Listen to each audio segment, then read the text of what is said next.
Assalamu alaikum wa rahmatullahi wa barakatuh. Ahlan wa sahlan wa marhaban bikum. Welcome to another edition of the Sulaiman Ravat Show. It's almost 2 years now that we're having to deal with the pandemic, COVID, the word, Corona hit our ears for the first time. It's reaching the 2 year mark if we haven't already kind of hit that mark. And I don't need to elaborate. I mean, there's been a number of adjustments, there's been a number of changes, some of them drastic, that we have had to make. And there have been a number of restrictions. Many of the things that we were accustomed to do, we could no longer do for the better part of the last 2 years.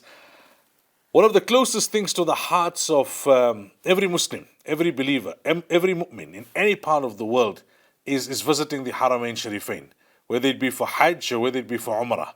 Makkatul Mukarrama, Madinatul Munawwara.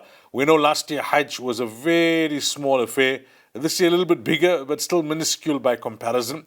And South Africans in the main were not allowed to go for Hajj last year, nor this year. Then there are many. I mean, Hajj. There's a quota, there's a specific number that can go every year. But generally, South Africans had become accustomed to frequenting the Haramain Sharifain for Umrah at various parts of the year. Last Ramadan, this Ramadan wasn't really possible. School holidays have come and gone. Now there's an opening of sorts, and we thought it would be an apt time to touch base with the relevant role players and have a discussion in this regard. So for the first part of the program, we speaking to SAMTOA. We have the chairperson Sadick Steenkamp, as well as the SG Ismail Olla with us on the program. Sadiq and Ismail, assalamu alaikum wa rahmatullahi wa barakatuh, and welcome. Walaikum salam wa rahmatullahi ta'ala wa barakatuh. Jazakallah for having us on the show, Maulana. Well, Sadiq, if I can start with you, right? Just put our viewers back into the picture. SAMTOA, what does it stand for? What's the organization all about? If my memory serves me correct, not too long ago, there was a kind of merging of various bodies that represented tour operators. Bismillah ar-Rahman ar-Rahim. Alhamdulillah Rabbil Alameen. As-salatu was-salamu ala ashrafil mursaleen. Sayyidina wa nabiyyana wa maulana Muhammadin sallallahu alayhi wa sallam. Wa ala alihi wa ashabihi wa barik wa sallim. Yes, SAMTOA stands for the South African Muslim Travel Operators Association. And SAMTOA was established in 2019 as a result of the merger of SAMTA, the South African Muslim Travel Association, and SATOA, who was the South African Travel Hajj and Umrah Operators Association. These two organizations came together, alhamdulillah, during the time of the pandemic. We've had time for introspection. We've looked at our vision, our objectives, and it basically meant that the two organizations has got objectives which is plus minus the same. And we thought, of course, for the sake of the Ummah, it's good that we merge the two organizations and form SAMTOA as one organization with a common vision. Now, SAMTOA then represents just about 80% of all licensed Hajj operators in the country and also the registered Umrah operators in the country. And inshallah ta'ala, we think by merging the two organizations, it's something that we should be celebrated when two organizations come together in our Muslim community. And for that purposes, given where we are going with the pandemic, given the issues with regards to COVID-19, if we bring all our resources, our skills together, inshallah ta'ala, it can only be for the benefit of the South African Muslim Ummah. Talking about representing, 80% of the operators that do Hajj and Umrah, as you've just articulated, what is the nature of the representation that SAMTOA does? How exactly do you represent travel agents? In which fora, on which fronts? Well, in terms of our constitution, the Hajj operators, the Umrah operators, we get together for the common assistance of the Ummah at large. So in terms of making sure that we are training people, ensure that we're making information available, ensure that we can put the relevant, for example, on Umrah, for example, at the moment, put the relevant information out to our prospective mu'tamireen. We will do that as a common association where we will say, well, all our members agree on the following steps. from a non-competitive basis, in that case, we will then represent our members in the public domain. If there are any discussions with government necessary, we will represent our members in that domain. If there are any discussions or any information required, perhaps from the Ministry of Hajj and Umrah, inshallah ta'ala, that is a forum where we can also say, well, we've got an association going with a constitution, with a code of conduct, a registered non-profitable organization. And in that case, we can say to people, well, this is a brand that you can trust because there is adequate corporate governance and oversight. Just on that point, Sadick, would there then be an overlap if you're talking to government or you're talking to the Hajj Ministry between what SAMTOA would like to do and what SAHUK is currently doing, the Hajj regulator? From our point of view, we are the operating fraternity, Maulana, and there are issues which is pertinent for us in this ibadah of Hajj and Umrah that we need to bring out. There are risks, there are all sorts of issues pertaining to the operating industry that requires assistance, that requires vision, that requires more planning from our side. And who best to represent us to the various authorities than ourselves? So in other words, there would be this kind of parallel structures, parallel communication with government and with the Hajj Ministry in the kingdom. Well, there would be communication as it affects us as the operating fraternity and as it affects, the Hujjaj and the Mu'tamirin. But pivotal to that, of course, is the discussion with government. And, ultimately, government is the party that puts together how we communicate on certain issues with the ministry. And from that point of view, we will follow the structures and follow the due process. All right, Ismail, if I can bring you in at this point, where do we stand as South Africans in terms of the ability to go for Umrah now?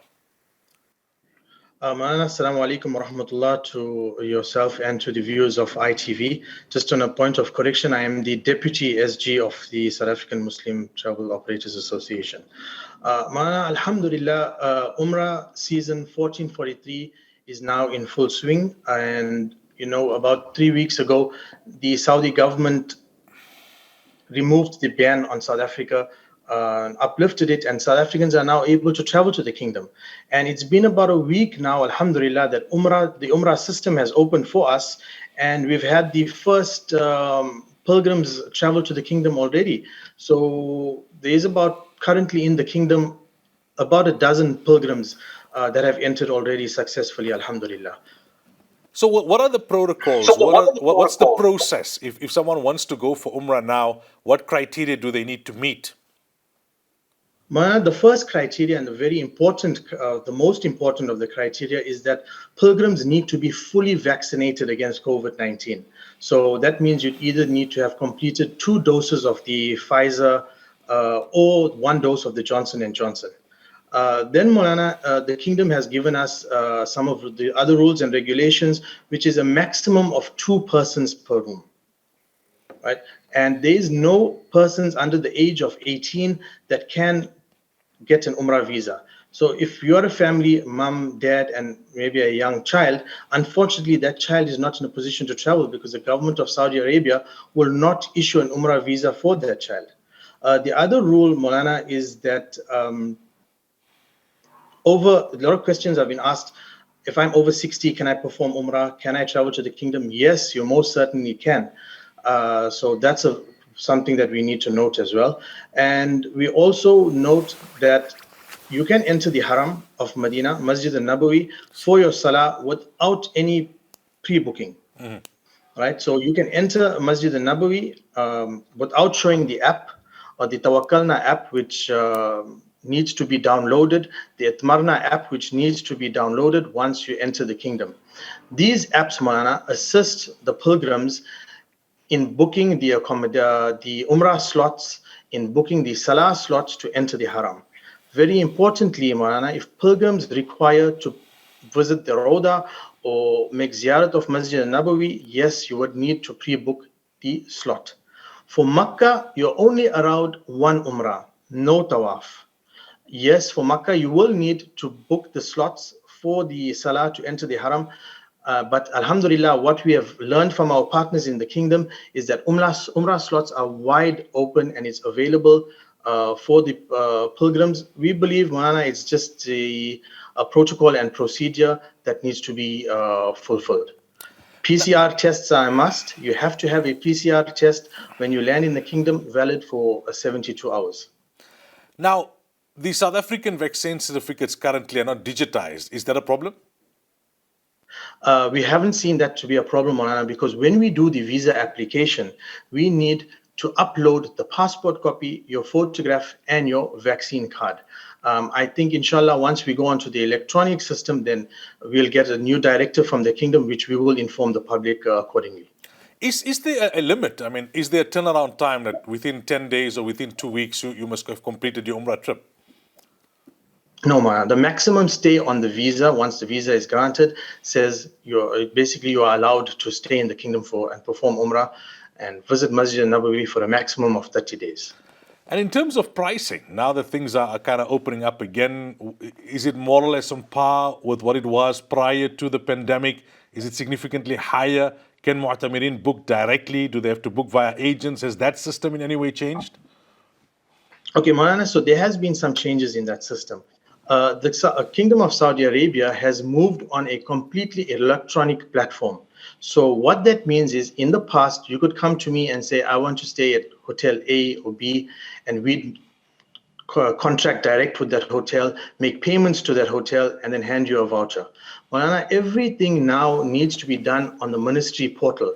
So I have to be licensed with an operator in the Kingdom of Saudi Arabia.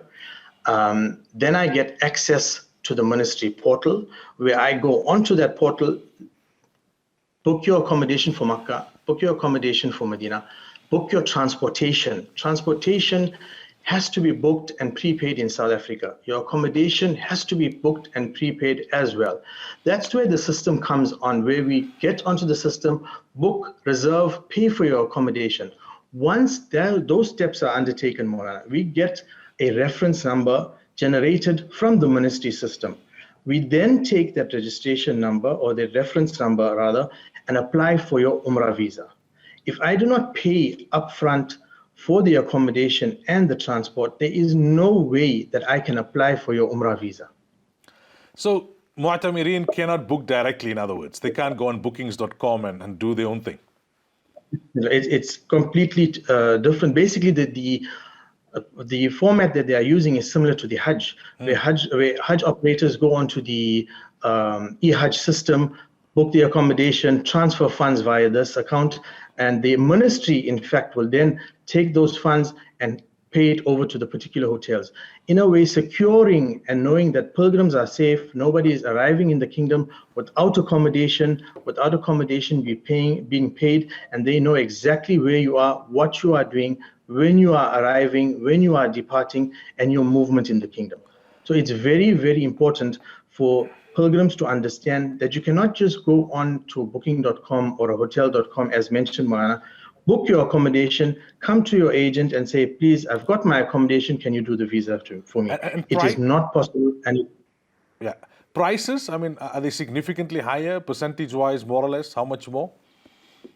Maulana, there is a particular fees that are being implemented now. You've got Saudi VAT, you've got the municipal taxes, you've got a little fee that you pay onto these ministry portals, which ask us to book the accommodation.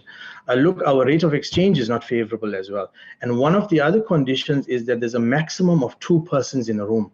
So if you are a family of 3, you are taking a double room for 2 persons and a single room just for the 3rd person. So that really puts up the cost, because where a room could be divided by about 2, 3, or 4 people, if a single person is traveling, or a family of 3, the 3rd person is bearing the cost of the room by himself. So there is a significant increase in the prices. Our rate of exchange is also not favorable, which also has an impact on the prices. Sadick, coming back to you, from amongst your members, I mean, I can just imagine what it has been like for them in the last 2 years, because tourism and the travel industry has been amongst the hardest hit for obvious reasons. Are they able to restart and get going? Is there a significant percentage of travel agents who have just moved on into other areas, other fields, and who won't be able to restart? Well, Alhamdulillah Rabbil Alameen, I think during this pandemic, we all had a look as to how do we augment our income? I mean, what else could we do? What things could we do differently? And many of the travel agents, while parking the travel operations, has done other things in order to sustain themselves. But with a view, inshallah ta'ala, that when things open, that we are able to restart. And many of us are in a position to restart at the moment. Some of, again, a lot of the landlords has played their part in assisting in charging half price for the rentals, etc. Unfortunately, we had to put off all our staff. But in terms of restarting, I think from an infrastructural point of view, most of our guys are in a position to do that. Of course, in terms of getting our human resources back on track, it's something that we are working on at the moment to ensure that we give the best service to our mu'tamirin out there. I know we're talking Umrah, Sadick, but there may be many wondering about Hajj. What's the news coming out of the kingdom? Well, I think it's very early to talk about Hajj, but we are certainly hopeful now that the Umrah season has opened. More and more people are being allowed into the kingdom for Umrah. I think it will be a good test case for the Saudi government. And from that point of view, we are very, very hopeful that Hajj will be on a bigger scale, perhaps not on the scales that we are used to it, but on a bigger scale than the last 2 years. So I think, from a Hajj point of view, this sort of discussion will probably only happen sort of early in January next year. And another issue that has been in the news during the period of the pandemic when it comes to travel agents in South Africa has been the issue of refunding those who had already booked for Hajj last year or for Umrah last year. And we know that there were some challenges in that regard. In terms of your members, what's the status quo? Well, most of our members has refunded, their Hujjaj. There are still some members that's got some monies outstanding. But this is as a result of certain of the Saudi hotels not being able to refund at this stage. However, I mean, our members are talking continuously to their Hujjaj. We have given the directive from a SAMTOA point of view that the Hujjaj needs to know exactly where they stand with regards to the refunds.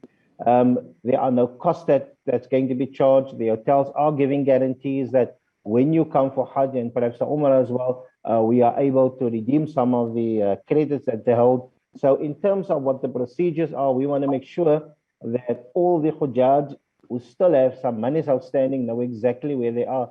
A lot of our members has done a little bit extra in terms of selling off some of the assets, in terms of getting some bridging finance loans until those monies are becoming available. But unfortunately, not everybody is in a position to do that. But for those companies that are still owing Hujjaj any monies, we are saying that make sure that the Hujjaj know exactly where they stand with regards to these refunds.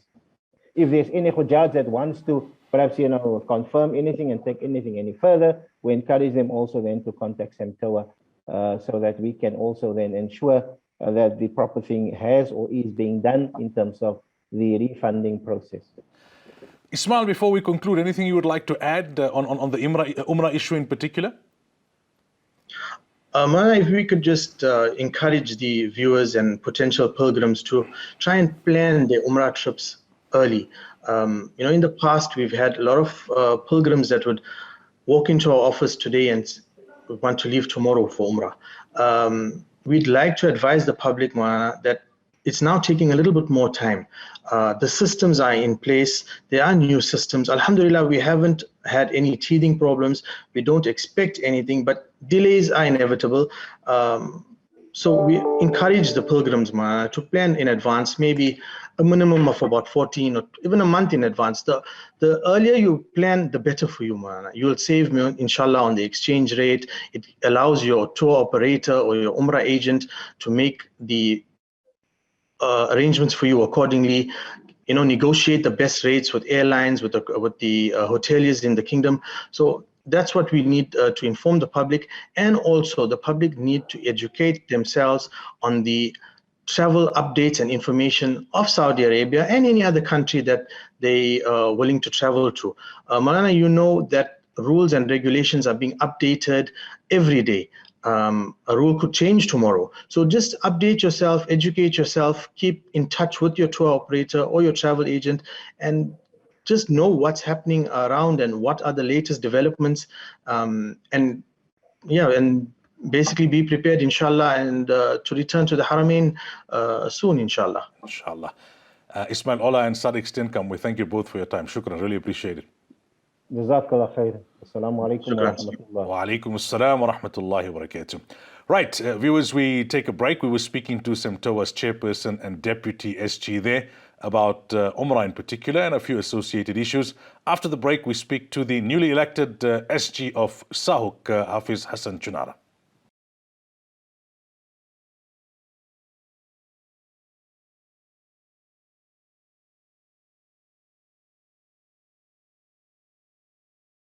So welcome back. We're talking Umrah on the program today, and prior to the break, we had SAMTOA's Sadick Steenkamp and Ismail Olla giving us some perspective into the protocols and that kind of thing. Let's talk now to the newly elected Secretary General of SAHUK, Hafiz Hassan Choonara. Hafiz, assalamu alaikum wa rahmatullahi wa barakatuh. Welcome to the program. Alaikum salam wa rahmatullahi wa barakatuh. Maulana, shukran for having us on your show today. Right, so firstly, congratulations in order, Mabruk, on being elected the Secretary General of SAHUK, following in the great footsteps of your late father, who I understand was one of the founder members of SAHUK.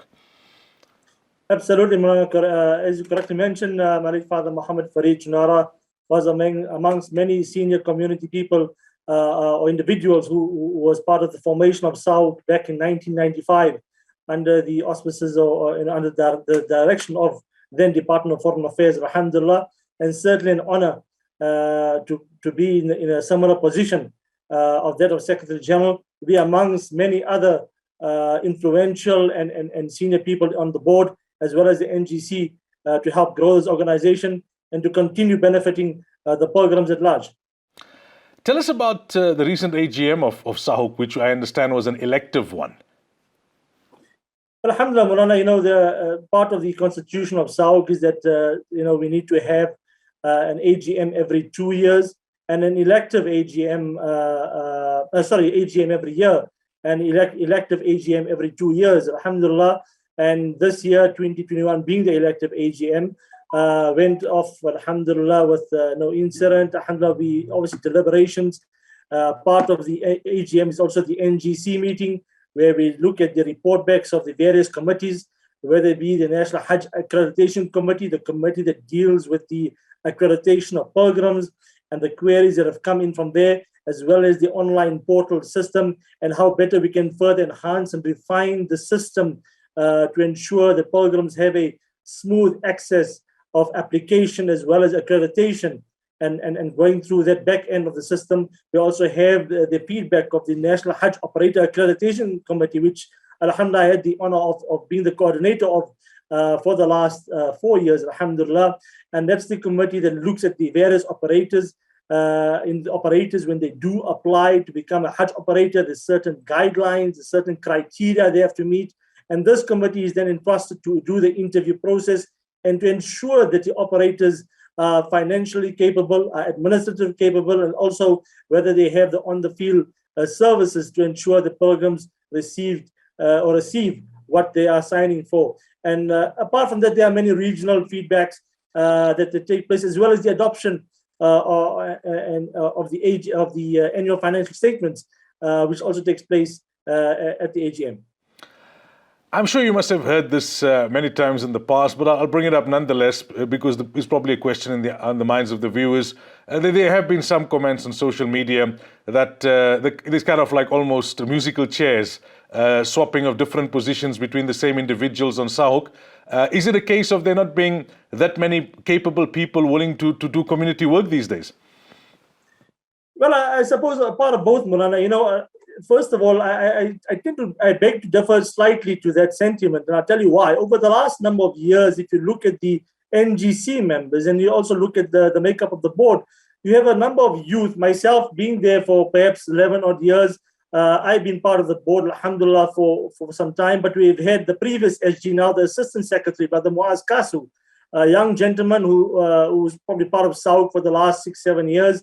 And alhamdulillah, holding a senior position within SAHUK. You've had Brother Yusuf Kesam, who's currently part of the board, a young gentleman who's now also part of the board for the last 2 or 3 years. So over the last number of years, we have these senior, experienced, influential, high-profile members of the board who are still on the board. Some of them obviously moved on. Some of them are still part of the board. So it's a blend of experience, a blend of maturity, and a blend of youth. And I think this is part of a vision that SAHUK has at the moment in growing. Number one, the membership is also allowing the youth to come and play an integral role, but also learning from the people who are already there. You know, sometimes the sentiment, Mulana, I've also heard the sentiment about musical chairs, but it doesn't make sense for us to take the senior people. When I say senior, some of them are still very young, but perhaps very much involved in the ongoings of SAHUK for many years. Perhaps some from 2010, some from 2007, some from the early years. It doesn't make sense for us to take this, this intellectual capacity and leave it by the wayside because you want to have a younger board or you want to have a change of members of the board. It makes ideal sense, rather, to keep this intellectual capacity and use that intellectual capacity to guide and mentor the youth that are coming through the various structures. You know, we just look at the board, Mulana, but apart from the board, we also have many committees. You have the National Hajj Operator Accreditation Committee. You have the National Hajj Accreditation Committee. You have the Audit and Risk Committee. You have the Treasury. You have the Disciplinary Committee. And there's many other subcommittees within the national structure as well as the regions. And alhamdulillah, we have many youth coming on board to participate. So I'm of the sentiment that you need to use the intellectual capacity that exists and utilize it to guide, mentor, and advise those who are coming through the structures. And inshallah, I think within the next few years, it can only grow from what we're able to learn and from the processes that exist, but also from the seniors that have laid the foundations of SAHUK and laid the foundations for programs to benefit from. But coming to the second part of your question, perhaps you mentioned something about not many people wanting to get involved. When perhaps in Islamic work, I suppose you probably are aware of this. You get detractors, people always passing a comment, people criticizing, people giving advice, and it's warranted. I suppose there's a space for it. It may not always be warranted in terms of what they have to say, but alhamdulillah, at SAHUK, we've always had an open door policy. And the same individuals who will say musical chairs have been invited to be part of the SAHUK structures. If you look at those who are perhaps at the leadership of SAHUK now, but probably if you look at 10, 15, 20 years ago, for people, the detractors, perhaps so to speak, or people who were, criticizing SAHUK, but they chose to get involved and play an important role. And alhamdulillah, they're part of the leadership of SAHUK in terms of growing the organization. So apart from many of those people giving the sentiment of musical chairs, the door has always been open to them for them to join in any structure, from the regional structures to the committees, and move on up to the national level and play a role. We all have opinions, alhamdulillah, some warranted, some not. But the only way we can, perhaps do a change or perhaps grow or perhaps give input is we get involved and play an integral role in actually doing something within the structures. That way the organization grows even further. What has SAHUK been doing in the last 2 years, considering that there's no Hujjaj going, there's hardly much Umrah, and what impact has that had on your finances? How have you been able to absorb the knock? Well, surprisingly, Monana, we've been quite busy, alhamdulillah, for the last 2 years, even though there's been no Hajj, perhaps not in terms of the mission, structures and the processes that they go through in servicing or seeing to the needs of the Hujjaj on the plains of Mecca, Medina, and Arafah, and Muzdalifah, etc. But the SAHUK, especially the National Hajj Operator Accreditation Committee, as well as other committees, take nothing away from the various committees, have been hard at work in dealing with or interacting and liaising with the various operators, with the Kingdom of Saudi Arabia and the various authorities there. As you may recall, Monana, that not all all operators have refunded their programs of the Hajj that that didn't happen, and as a result, many programs are still owed funds. And SAHUK has been hard at liaising with authorities in the kingdom to get some of those refunds. We've been successful in some of those appeals, alhamdulillah, but also in liaising and interacting with the various operators to ensure that they do refund the programs who have paid their monies at the time prior to COVID coming in. And so over the last 2 years, we've been hard at that. There's been various processes. SAHUK has many structures. We have a disciplinary committee that's been very busy and still busy, obviously, dealing with to ensure that operators do refund some of these programs. And talking about the finances, yes, naturally so.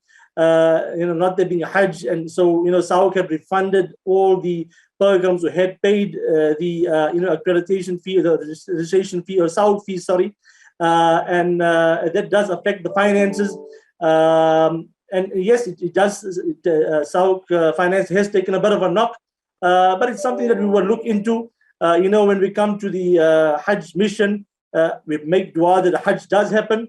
And when it does, whenever we do send a mission down, it is a costly exercise in terms of medication, in terms of procurement for accommodation for our mission members. And this is all part of the protocol documents that we have to have the teams, the doctors, the nurses, administrative staff, the medication, and other facilities available to the South African pilgrims. And it comes at a cost, Maulana. So yes, come the next Hajj, inshallah soon, inshallah next year, we will have to dig deep into our pockets to ensure that the mission goes and are able to serve the Hujjaj, inshallah. What's the latest in terms of Umrah and SAHUK's role? I know historically SAHUK had more of a regulatory role when it came to Hajj as compared to Umrah. Is that likely to change now with the new protocols and regulations in as far as Umrah is concerned? I suppose the call, more and more the call is for SAHUK to regulate the Umrah space. And I say this, when you keep getting complaints from various programs, similar case to the Hajjaj who have not been refunded perhaps for packages. When you go to the founding documents of SAHUK, and like you mentioned at the beginning with my late dad, alhamdulillah, being one of the founding members, when you go through the minutes, when you go through the, the interactions between the DFA at that time, Department of Foreign Affairs, and SAHUK at the time, and you look at one of the reasons why SAHUK was asked to be formed, was because of the challenges faced at that time in the Umrah space, with ghost planes, etc. People, contracts were not being honored. And so, I've seen many a document between the DFA at that time and SAHUK, where SAHUK was asked to assist then DFA to, with regards to whether it be refunds, assisting pilgrims who've been stranded in the Umrah space back in the day. Now, yes, alhamdulillah, SAHUK is the regulator and administrator for Hajj. And we do play a role in the Umrah space in terms of where we get people who send us the complaints or the compliments or whatever it is regarding an ex-operator. And if that operator is an accredited Hajj operator of SAHUK, then we'll obviously send that to that operator and try to resolve that matter as amicably as possible, especially for operators who are obviously an accredited Hajj operator for SAHUK. But, the call and the sentiment out there, as I see it, and as we continue to receive requests or emails or communication, people asking for some sort of structure to regulate the Umrah space moving forward, inshallah. I know it's early days, but is there any word coming out from the kingdom, from the ministry, in terms of Hajj for next year? Well, the pandemic is a fluid situation. And, in South Africa, with an overnight decision of a lockdown level 2 to a 3 or 3 to a 2, whatever, affects many dynamics. Alhamdulillah, right now the Umrah is open, obviously with restrictions, and understandably so. And if we keep on this trajectory of how it's happening at the moment, we make dua that inshallah it should be open. But there's many talk of a fourth wave and a fifth wave. This is all hearsay, and it's nothing that's before us right now. So right now we obviously will plan itself, its structures, its policies, its procedures, its systems, its application documents as per the norm at the moment. And if it does open, inshallah, we hope it does, then we will be ready in terms of the dissemination of those wanting to become operators, in terms of the SAHUK portals, in terms of the information to the pilgrims, and the new requirements or the new guidelines that will be in place for Hajj. But it's a fluid situation, it's a changing situation, and we take it day by day. Mulana, if you look at some of the decisions coming out of the kingdom, perhaps 4, 5, or 6 months ago, and you look at the recent press releases coming out of the kingdom just perhaps a week ago, very much different. And I suppose they themselves are taking it day by day, week by week, month by month, and they put in the necessary measures and strategies to ensure the safety of the Hujjaj or the Mu'tamirin, and to ensure that people are able to conduct their pilgrimage in a safe manner. Hafiz Hassan, any concluding thoughts that you want to share with our viewers before we wrap up? Shukran to you, Mulana, to the Sulaiman Ravat show, as well to ITV for having SAHUK on your platform today to share with the viewers where we're at the moment with our recently concluded AGM, alhamdulillah, to the members who've to the newly elected board, and as well as to all the NGC within SAHUK. We look forward to working closely with the communities in growing the organization further, inshallah, and to be benefit of to the Mu'tamirin and to the pilgrims. Jazakallah khair. Taqabbalallahu minna minkum. Assalamu alaikum wa rahmatullahi wa barakatuh. Alaikum salam wa rahmatullahi wa barakatuh. Well, viewers, that's it for this week. That was to shed some light with regards the situation on Umrah, and we spoke to SAMTOA earlier on, and then we got an update from SAHUK with regards to their recent AGM and the latest in as far as Hajj is concerned. Like I said, and I'll conclude with this, that Haramain, close to every Muslim's heart. You haven't been, there's an intense desire to be. You've been, there's an intense desire to go repeatedly. And that's one of the areas where the pandemic hit us the hardest, restricting our access to the Haramain. Even those who go now, I mean, it's not like how it used to be. You only want Umrah and you can't make tawaf, and you've got to, in Makkah, you've got to work with the app for Salah times. Medina, not so. But better than nothing, I suppose. Let's hope that Allah Ta'ala makes it such that sooner rather than later, it opens up properly and it comes back to as close to normal as possible, inshallah. Fi amanillah, assalamu alaikum wa rahmatullahi wa barakatuh.